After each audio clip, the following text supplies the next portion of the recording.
He grew up in what he calls the People's Republic of Berkeley, a liberal city on the east shore of the San Francisco Bay. As a child, he played football while reciting rap lyrics and solving equations in advanced calculus. This ability to multitask and see the world through different prisms has helped him become an entrepreneur, CEO of a tech company, and eventually one of the most well-known and respected investors on Sand Hill Road. With Marc Andreessen by his side, he's invested in some of tech's biggest names in the last decade: Facebook, Slack, Airbnb, Lyft, and dozens more. I'm Brad Stone, in for Emily Chang. Joining me today on Bloomberg Studio 1.0, Ben Horowitz, co-founder of Andreessen Horowitz and the author of a new book, What You Do Is Who You Are.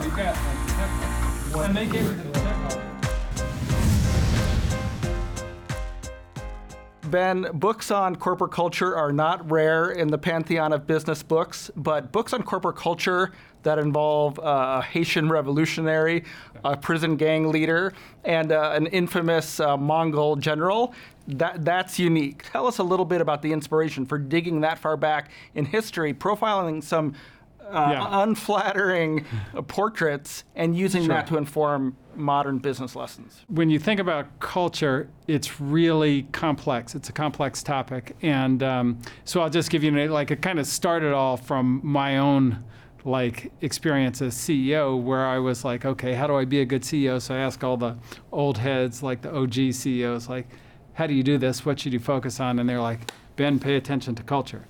And I'm like, okay, got it.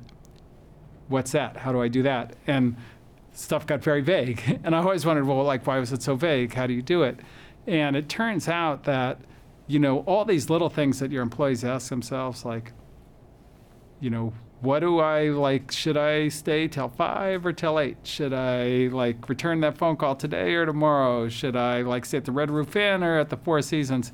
All that is dictated not by your mission statement or your OKRs or all that. It's by your culture. Now, often a company is going to have a website, and there are going to be principles, and they're on the wall. Is that culture? That's what you believe. That's not what you do. And this is why what you do is who you are, and this is what's so key about that. But so then you get into it further, and you go, well, culture's not every culture works for every company. Every company is trying to do what it's trying to do, and it needs a culture that supports that. So Apple doesn't need the Amazon culture, the frugality, because they're high design. They fly coach class everywhere. Apple does not. They're probably flying first class. Well, and their campus is they've got $5,000 doorknobs and stuff on the thing, because everything's got to be about perfect design, whereas Amazon is about low cost leader, so different cultures. And so that kind of got me into, in order to write this book, I really have to understand who solved the very hard cultural problems, and also make those examples from really different things, so you open your mind up. You're not just I'm in Silicon Valley, I'm getting these people with STEM degrees and so forth. You have to think about your people from first principles. What do they walk in with? So, Ben, I want to take a step back and look at your own career. Mm-hmm. You started a company, LoudCloud, that became OpsWare. You sold it to HP. You started Andreessen Horowitz, the venture capital firm, in 2009. Mm-hmm. How much were you thinking about culture in those two situations? Yeah, so I thought about it a lot at LoudCloud, and I wasn't very good at it at all, in retrospect, which is, part of the motivation for the book. It was the hardest thing to master. I got better at it at OpsWare, but it was still not, when you get into how do you get exactly what you want out of the culture, that was much more difficult. And I think that at Andreessen Horowitz, I'm the best of the three, but it's still a very difficult thing to get right. And I think that when people ask, okay, why do you win, and how did you get to be at the top tier so fast? It's 100% a cultural advantage in that when entrepreneurs deal with us, it feels completely different than dealing with other venture capital firms. And so that part has really worked to our advantage, and it's the thing that I'm probably most proud about everybody who works here on, but we're definitely far from perfect.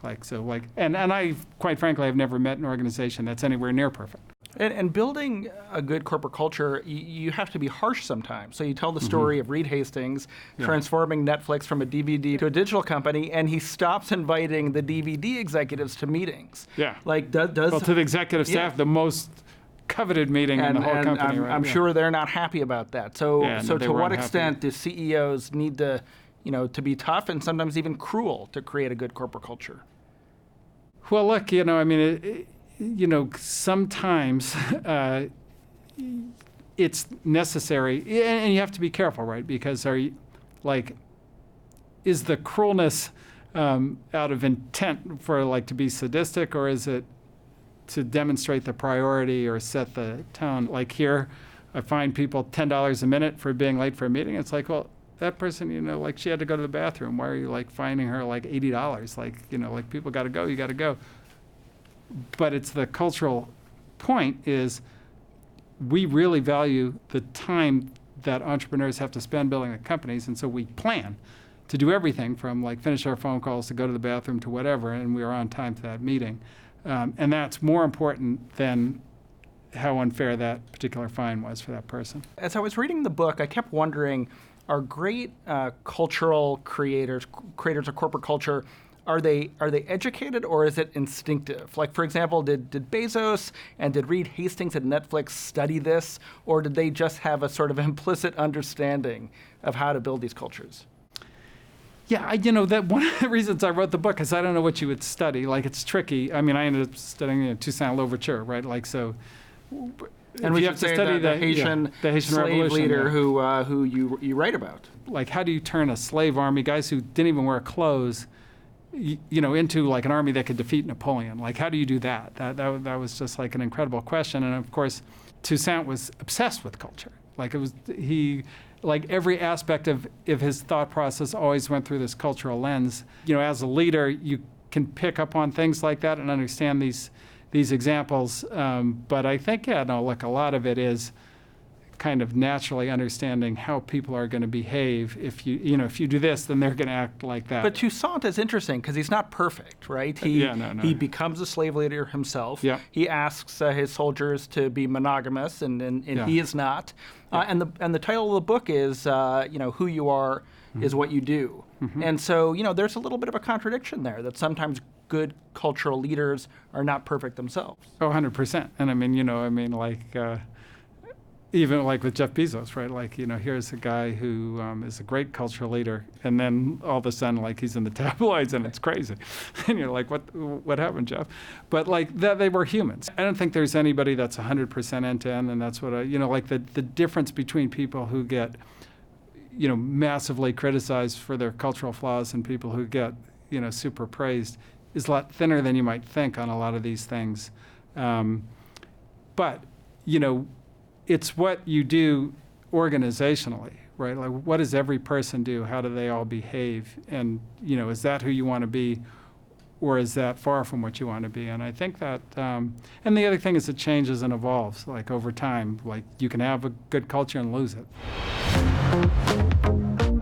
I don't feel like Silicon Valley was the worst or even necessarily on the bad side, but I do think we have a lot of inexperienced CEOs.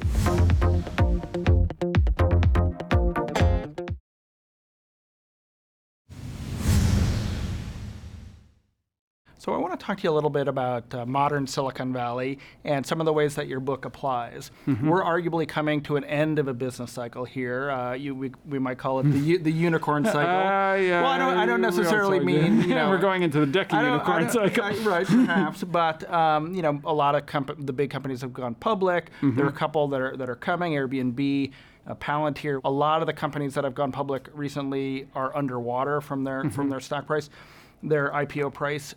Do you think there was a cultural problem in Silicon Valley over these last 10 years of amazing growth? That caused weird IPO pricing? Well, particularly maybe in the venture capital community, in the global finance community. Mm-hmm. Well, that caused weird valuations. Well, I think it was more of there's been a shift, which is, from kind of where a huge class of companies that would have been public now stay private longer. And this is kind of starting with the regulations in the late 90s and through Sarbanes-Oxley's Reg FD, all these kinds of things, that just made it much less attractive to be a public company than it used to be, so people stay private longer. The problem with the private markets from a capital market standpoint is they're very illiquid. They don't trade very often. And so the pricing kind of mechanism makes it really a different thing than, and then you have these incentives from firms like ours where you take money and you've got to invest it.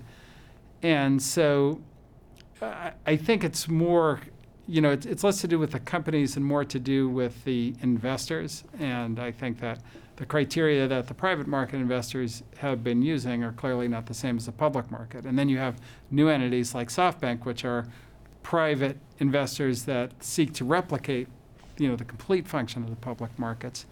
And, so there are pricing distortions, I guess I would say. And broadly, I was sort of wondering if you felt like the community here in Silicon Valley has learned from the cultural mistakes in the past. And you do devote some time in the book to Uber, and you've leveled some criticisms against Uber before. And we should say that Andreessen Horowitz is an investor in Lyft. Lyft. And actually, we should also say that a Bloomberg LP, which owns Bloomberg Television, has invested in Andreesen Horowitz fund. So we'll clear that. But what surprised me about your discussion of Uber in the book is that not only did you take issue with Travis Kalanick's attempt to define a corporate culture for Uber, but his successor, Dara, comes in, rewrites the cultural values, and has one that says, do the right thing, period. And you thought that was a little too ambiguous. Yeah, no, for sure. I mean, well, first of all, with Travis, as I point out, he was, 98% fantastic on culture, one of the best CEOs we've had here. And then, and the way I phrase it in the book is he had a great code, but he had a bug in the code. And that bug ended up being And you say it's harder to fix bugs in culture than it is in code. Oh, yeah, because you got to deal with all the humans that have picked up that bug. And so, he had a lot of strengths, I think, and then Dara came in and, kind of corrected the bug, which was a very, very difficult job.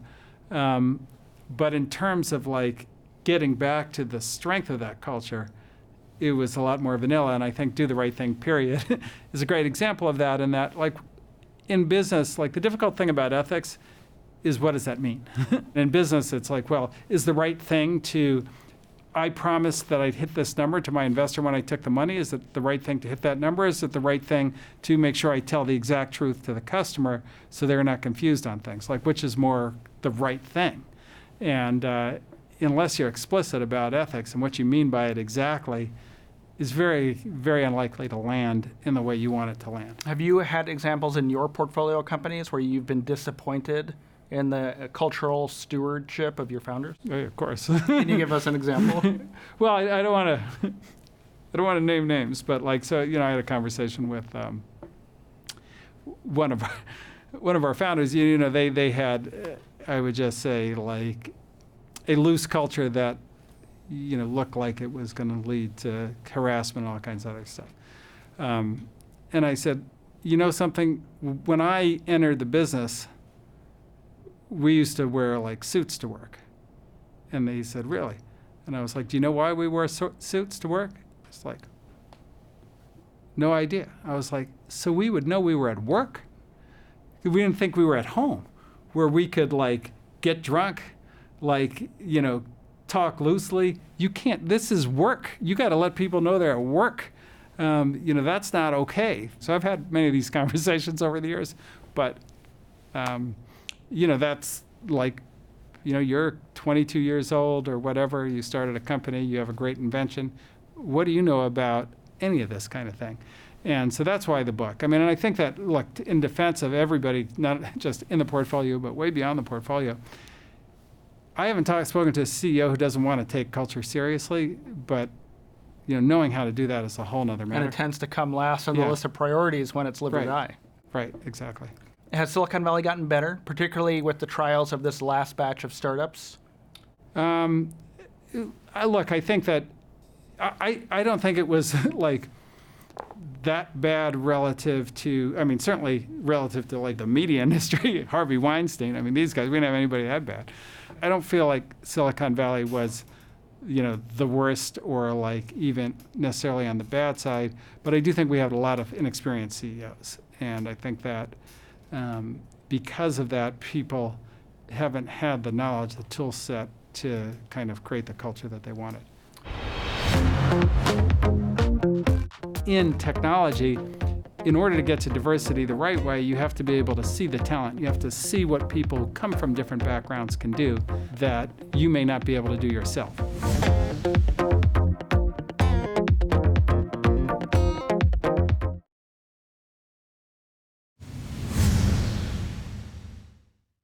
What does corporate America have to learn from Shaka Senghor? Yes. He spent 19 years in a maximum security prison for committing a murder. Yeah, well, like a lot of it starts with day one, like new employee orientation in prison. So like he comes out of quarantine. Him and like the other newbies are basically in the rec area, and one prisoner walks up to another one and stabs him. And Shaka says to me, he's like, well, when that happened, we're all looking at each other like, what is this?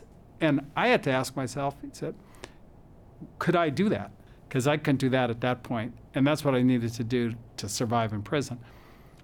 And so I'm thinking, wow, that's exactly how people actually walk into work.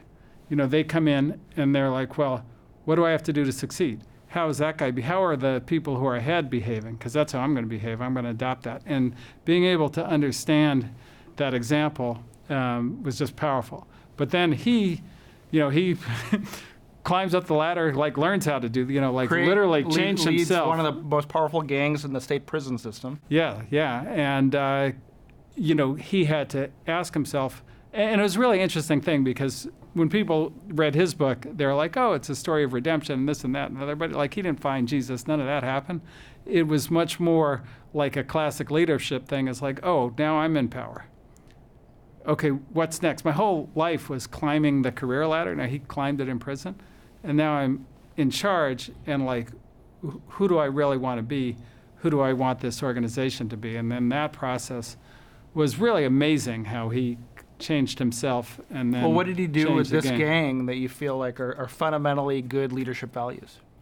Well, I think, look, if you're going to, changing a culture takes real courage. You have to confront people on their very core beliefs about like what's going on. And in that case, like here you're talking about like a pretty violent society that's concluded they want to go like this way. And, culture requires that kind of leadership to move it into a different direction. Another unorthodox example in this very unorthodox business book is Genghis Khan. Yes. The Mongol leader, I had to Google this. He killed 40 million people. Well, I think those numbers are exaggerated. But he is praised for loyalty and inclusion, for inspiring not just in his own troops, but for the people that he conquered, loyalty to his cause.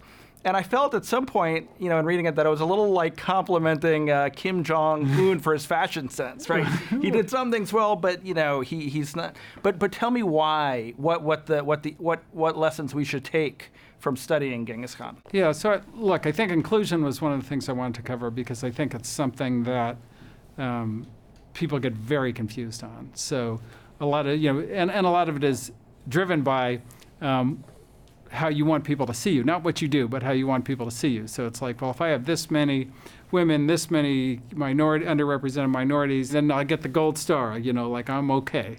And that's what I want, the gold star. But that's without thinking about, okay, culturally, how did you recruit those people? How did you get them in? And what is it going to be like for them to work there once they're there? Are they going to be first-class citizens, or did you like run them through the side door so now they're not even treated correctly? And so, and how effective is that going to be? How effective are they going to be? How effective are you going to be as an organization if you run it that way? And Genghis Khan is actually, interestingly, the prototype for bringing people in, really seeing them for their talents. And he did this, he would get the best engineers from China and so forth, and the most courageous guys from the other tribe. And he would really, even though they were from different cultures, different backgrounds, he would not only see who they were, but then when he brought them in, he treated them so much like his own that he would adopt the kids into his own family. So he would literally make them part of his family. So they were like completely first-class citizens, and that enabled all kinds of military strategy that was unmatched because everybody else was very hierarchical. He was completely a meritocracy, and he was really able to see the talent. And I think that in technology, in order to get to diversity the right way, you have to be able to see the talent. You have to be able to see what people who come from different backgrounds can do that you may not be able to do yourself. And that's why he was the master of inclusion. Right. And you're right that seeing that is more important than good intentions, than just appointing a diversity officer inside your company. Although you guys do have portfolio companies that do that. So what do you hope Silicon Valley, which has struggled with diversity, can take from this? Yeah, so I think that it gets a deeper understanding. And with the diversity officer there, then I talk about this, but I had this conversation with my friend Steve Stout, and he's like, Ben, I used to run Sony Urban Music. And I was like, that's great, Steve. I knew that. And he's like, yeah, but you're not listening to me. I ran Sony Urban Music, but it was really Sony Black Music, but they made me call it Urban Music because calling it Sony Black Music would have been racist. And I was like, wow, that's kind of weird. And he's like, no, what was really dumb was that, because it was called Sony Urban Music, I can only market in cities. No black people lived in, the country. And I was like, wow, that's really dumb. And he's like, no, you're not listening to me. I was Sony Urban Music.